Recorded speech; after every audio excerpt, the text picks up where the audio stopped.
Hi everyone, मेरा नाम ऋषभ है और बात करेंगे शेयर मार्केट के बारे में, जो कि इस समय बहुत ज्यादा डाउन चल रहा है और आज भी शेयर मार्केट में गिरावट थी। लेकिन आपको जो जानने वाली चीज है वो ये चीज है कि शेयर मार्केट में तीसरा लगातार हफ्ता ऐसा है जो निगेटिव है और लगातार निगेटिव है। खास बात ये, क्योंकि आप कहेंगे कि ये तीसरा हफ्ता नहीं, ये बहुत सारे हफ्तों से गिरावट है। नहीं, कुछ हफ्ते बीच में उछाल था। अगर आप ओवरऑल देखेंगे तो तीसरा स्ट्रेट वीक है जो निगेटिव है और अक्टूबर महीने से ये गिरावट जारी है। तो मार्केट लगभग 23,000 के लेवल के आसपास खड़ा है फिलहाल। और आज की अगर हम बात करें तो निफ्टी 50 के जो 50 स्टॉक्स हैं उनमें से 27 स्टॉक्स आपको निगेटिव नजर आएंगे। तो ये बहुत बुरी बात है मेरे हिसाब से, और चीजें उतनी बेहतर नहीं चल रही हैं और विदाउट एनी रीजन चल रही है सारी चीजें। मतलब Q3 के रिजल्ट्स बस इंपैक्ट कर रहे हैं, बाकी आप ओवरऑल सिचुएशन देखेंगे तो इतनी कोई खास न्यूज नहीं चल रही है जिसकी वजह से मार्केट इफेक्ट हो रही है या फिर होती हुई आपको दिख रही है। तो अब आपको इस मार्केट में करना क्या है, क्या कदम आप उठा सकते हैं। हाँ, ये फालतू ज्ञान है लेकिन आपको ये सुनना है। देखिए, आपको सुनना पड़ेगा क्योंकि शेयर मार्केट से हम लोग जुड़े हुए हैं और हम लोगों को शेयर मार्केट से पैसे कमाने हैं। जबकि अभी आप अपना पोर्टफोलियो उठाकर देखेंगे तो लगेगा कि शेयर मार्केट में हम पैसे कमाने नहीं बल्कि शेयर मार्केट में पैसे गंवाने आए हैं। इनफैक्ट इन्वेस्टर्स भी अब तो ऐसा सोचने लगे, क्योंकि आपको पता है वॉलेटिलिटी मार्केट में बहुत हाई है। अप और डाउन दोनों ही बहुत तेजी से होते हुए नजर आ रहे हैं इस समय। अचानक मार्केट ज्यादा उठती है, अचानक गिरती है और गिरावट का सिलसिला ज्यादा दिन तक चल रहा है, तो वही गिरावट आपको नजर आ रही है। अब आप कर क्या सकते हैं इसमें? देखिए, मौके तो आपको ढूंढने ही पड़ेंगे खरीदारी के। क्यों? क्योंकि इस समय बहुत बेहतरीन स्टॉक्स ऐसे हैं जो कि बहुत बड़ी गिरावट का सामना कर चुके हैं। बल्कि आप कहेंगे कि ज्यादातर स्टॉक गिरावट का सामना कर चुके हैं, लेकिन बड़ी गिरावट का जो सामना कर चुके हैं और कंपनी में खराबी नहीं है, तो उनमें आपको पिक करने में ज्यादा विचार नहीं करना चाहिए मेरे हिसाब से। लेकिन आप उसे डिटेल में एनालिसिस करेंगे। अब आपको चीजों को समझना पड़ेगा। क्यों समझना पड़ेगा?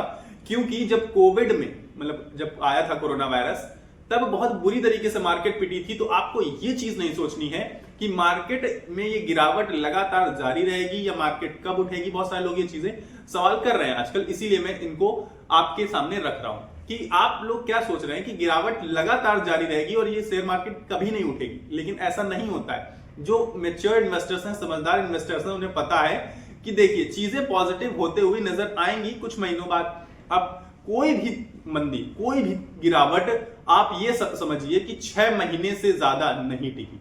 6 महीने लगे हैं और मार्केट ने रिकवरी स्टार्ट कर दी है, कितना भी बड़ा फॉल क्यों ना आया हो शेयर मार्केट में।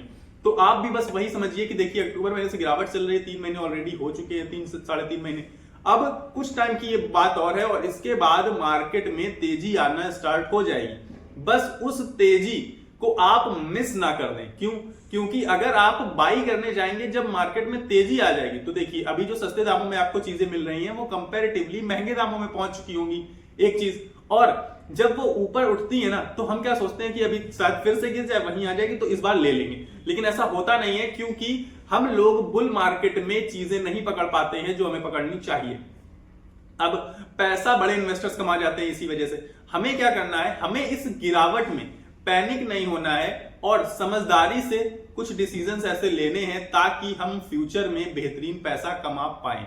और ये गिरावट कब तक जारी रहेगी, आप सबका ये क्वेश्चन है। तो इसका सिर्फ एक सिंपल सा आंसर है कि बजट आएगा। बजट के बाद देखिए, बजट के अकॉर्डिंग चीजें होंगी। फिर आप, क्योंकि Q3 के रिजल्ट्स खत्म हो चुके होंगे तो जनवरी महीने चले गए, Q3 के रिजल्ट्स ऑलमोस्ट ओवर होने पर आ गए।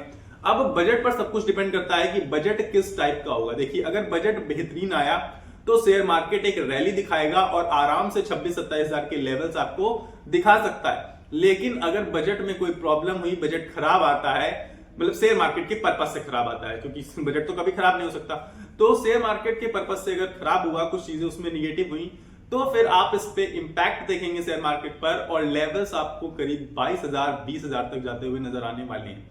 तो अब आपको करना क्या है? करना यह है कि आप पॉजिटिव रहिए। देखिए, हमें नहीं पता कि गिरावट कहां तक जाने वाली है, लेकिन हम अच्छे मौकों पर खरीदारी अपनी बनाए रख सकते हैं, ये हम कर सकते हैं। और दूसरी चीज, अच्छे स्टॉक्स को सेल नहीं कर सकते हैं, क्योंकि अगर आप सेलिंग करेंगे तो मार्केट पर प्रेशर बनेगा और जिसकी वजह से शेयर मार्केट और नीचे गिर सकती है। और शेयर मार्केट अभी बहुत ज्यादा भारी गिरावट का सामना कर चुकी है। तो मेरे हिसाब से रिटेल इन्वेस्टर्स को अब थोड़ा सा पैनिक अपना कम करना पड़ेगा। मैं समझ सकता हूं कि चीजें उतनी बेहतर नहीं है, लेकिन फिर भी हमें अपने पैनिक को संभालना है, अपने आप को संभालना है और इस सेलिंग को रोकना है। क्यों रोकना है? क्योंकि जितनी ज्यादा सेलिंग होगी उतना ज्यादा शेयर मार्केट और नीचे जाता हुआ आपको दिखाई पड़ेगा। तो आपको ये चीजों का ख्याल रखते हुए शेयर मार्केट में बने रहना है, इन्वेस्टमेंट करते रहना है थोड़ी थोड़ी करके, और बेहतर जगह पर इन्वेस्टमेंट करना है, अच्छे से एनालिसिस करने के बाद इन्वेस्टमेंट करना है, ताकि जो पैनिक आपके मन में क्रिएट हो रहा है वो ना हो। क्योंकि अगर एक बार आपने बहुत चीजों को सोचा, समझा, देखा, जाना, परख लिया ना अच्छे से, तब आप इन्वेस्टमेंट करेंगे तो ये छोटी मोटी गिरावट से आपका दिल नहीं सहमेगा, पैनिक नहीं क्रिएट होगा। तो आपको लगेगा ठीक है गिरावट है लेकिन अच्छा स्टॉक मैंने पिक किया है, वो ऑटोमेटिकली कुछ टाइम के बाद ऊपर जाएगा, ये विचार आएंगे आपके मन में। लेकिन अगर ऐसे आप अंधा इन्वेस्टमेंट करेंगे तो आपके मन में यही पैनिक वाले विचार आएंगे कि सेल कर दें क्या, और नीचे जाएगा क्या, या डूब ना जाए। ये विचार आपके मन में तभी आते हैं जब आप एनालिसिस बेहतर ढंग से नहीं करते हैं। आई होप मैंने इस वीडियो में आपको बेहतर चीजें समझाने की कोशिश करी है और आप समझ भी गए होंगे। तो जो चीजें आपको नहीं समझ में आई हैं या आप कुछ अलग से बताना चाहते हैं मुझे, तो कमेंट बॉक्स आप सभी के लिए हमेशा के लिए ओपन है। आप लोग कमेंट जरूर कर सकते हैं, बल्कि आपको करना चाहिए। दूसरी चीज की अगर आपको वीडियो पसंद आए तो वीडियो को लाइक करना है आपको, और चैनल को सब्सक्राइब का बटन आ रहा होगा नीचे, उसको दबाए बगैर बिल्कुल मत जाया करिए, क्योंकि मुझे भी आपके सपोर्ट की जरूरत है। तो चैनल में सब्सक्राइब का बटन दबा दीजिए। फिलहाल मेरे पास इस वीडियो में इतना ही, मिलेंगे अगले वीडियो में। तब तक के लिए आपको अपनी सेहत का ख्याल रखना है। स्वस्थ रहिए, मस्त रहिए। नमस्कार, धन्यवाद।